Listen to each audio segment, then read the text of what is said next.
जय श्री कृष्ण दोस्तों। शिव कौन है, क्यों लिंगम है उनका प्रतीक। कहानी उस प्रथम शिवलिंग की जिसकी ब्रह्मा और विष्णु जी ने की थी पूजा। श्रावण मास शुरू हो चुका है। शिव भक्त श्रद्धा भाव से जलाभिषेक के लिए रोमांचित और उत्साहित है। कांवड़ियों की जट्ठा बाबा के जलाभिषेक के लिए निकल पड़ी है। भक्तों के मन में जहाँ एक और उमंग, आनंद और उत्साह है।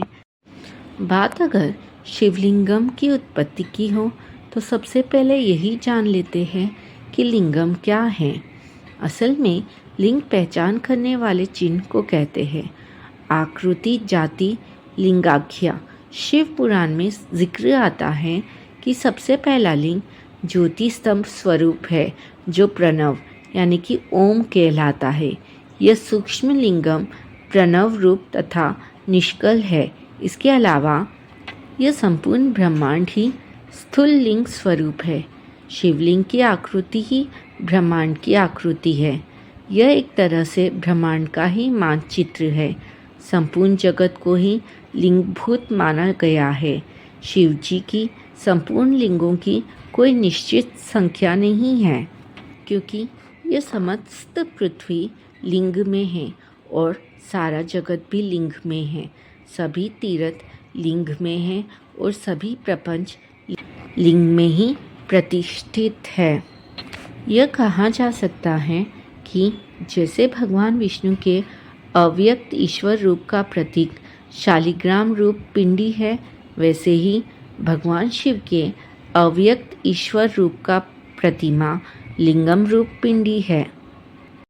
ईशान संहिता में यह प्रसंग आया है कि पद्मकल्प के प्रारंभ में भगवान ब्रह्मा एक दिन स्वेच्छा से घूमते हुए क्षीर सागर पहुँचे। भगवान नारायण शुभ श्वेत 1000 फन वाले शेषनाग की शैया पर शांत लेटे हुए थे। श्री महालक्ष्मी उनकी चरण सेवा कर रही थी।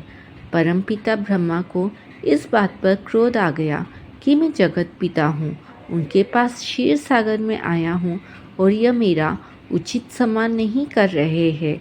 ब्रह्मा जी ने क्रोध में नारायण जी पर प्रहार कर दिया। तब श्री नारायण के दाहिने अंग से भगवान विष्णु प्रकट हो गए और दोनों में युद्ध छिड़ गया। यहाँ यह बता देना ज़रूरी है कि नारायण स्वरूप सर्वव्यापी रूप है, जिसका एक अंश या एक रूप भगवान विष्णु है।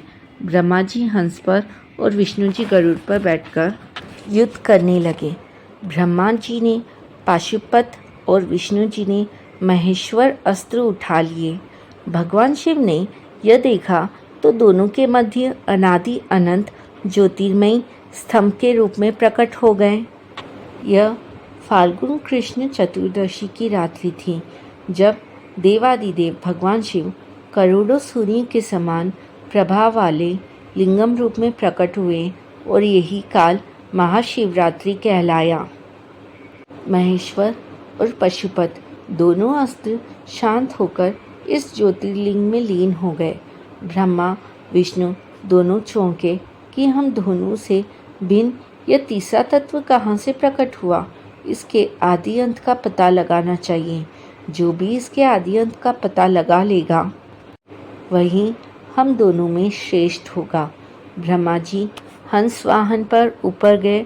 विष्णु जी वराह का रूप धारण कर उस लिंगम के नीचे की ओर चल पड़े और पाताल पहुंच गए, लेकिन श्री हरि मूल का पता नहीं लगा सके और खिन्न होकर वापस आ गए। उधर ब्रह्मा जी को ऊपर से गिरता हुआ केतकी का एक पुष्प मार्ग में मिला और रास्ते में एक गाय मिली। ब्रह्मा जी ने दोनों को अपनी ओर मिला लिया। ब्रह्मा जी ने कहा, मैंने ऊपर अंत तक पहुंचकर पता लगा लिया है। साक्षी में यह केतकी का पुष्प और गाय है। गाय और पुष्प एवं ब्रह्मा जी ने असत्य बोला। विष्णु जी ने सत्य कहा कि मैं आदि का पता नहीं लगा सका। आप जीते, मैं हारा, आप श्रेष्ठ हैं। ब्रह्मा जी ने झूठ बोला। विष्णु जी ने स्वीकारी अपनी भक्ति। इस तरह विष्णु जी जैसे ही ब्रह्मा जी की पूजा करने को आगे बढ़े, तुरंत ही ज्योतिर्लिंग स्तंभ में से साक्षात शिव शंकर प्रकट हुए। उन्होंने बोहों का एक बाल उखाड़कर पृथ्वी पर मारा और भैरव प्रकट हो गए। शिव जी की आज्ञा से भैरव ने ब्रह्मा जी के असत्य भाषण करने वाले पंचम मुख को काट दिया। तब से ब्रह्मा जी चतुर्मुख हो गए। शिव जी ने ब्रह्मा जी को श्राप दिया, तुम्हारी लोक में पूजा नहीं होगी क्योंकि तुमने असत्य बोला। तुम्हारी पूजा केवल यज्ञ कर्म में और पुष्कर में ही होगी। केतकी पुष्प को श्राप दिया कि आज से मेरी और किसी भी देवता की पूजा में तू नहीं होगी, सिर्फ मंडप सजावट में तेरा प्रयोग होगा। भगवान विष्णु को सत्य भाषण के कारण वरदान दिया, तुमको ईश्वरत्व प्राप्त हो। शिव ने आदेश दिया, यह लिंगम निष्कल ब्रह्म, निराकार ब्रह्म का प्रतीक है, इसकी अर्चना करते रहो। विष्णु और ब्रह्मा जी ने उस लिंगम स्तंभ की पूजा अर्चना की और गंगाजल से अभिषेक किया और तब से शिवाभिषेक की परंपरा चल पड़ी। विष्णु और ब्रह्मा जी के आग्रह पर भगवान शिव जगत के कल्याण के लिए 12 ज्योतिर्लिंग में विभक्त हो गए। तभी से 12 ज्योतिर्लिंग पूजा निरंतर चली आ रही है। वैदिक कर्मों के प्रति श्रद्धा भक्ति रखने वाले लोगों के लिए पार्थिव लिंग सभी लिंगों में सर्वश्रेष्ठ है। इसके पूजन से मनोवांछित फलों की प्राप्ति होती है। जिस तरह सतयुग में रत्न का, त्रेता में स्वर्ण का व द्वापर में पारे का महत्व है, उसी तरह कलयुग में पार्थिव लिंग का बहुकत महत्वपूर्ण स्थान है।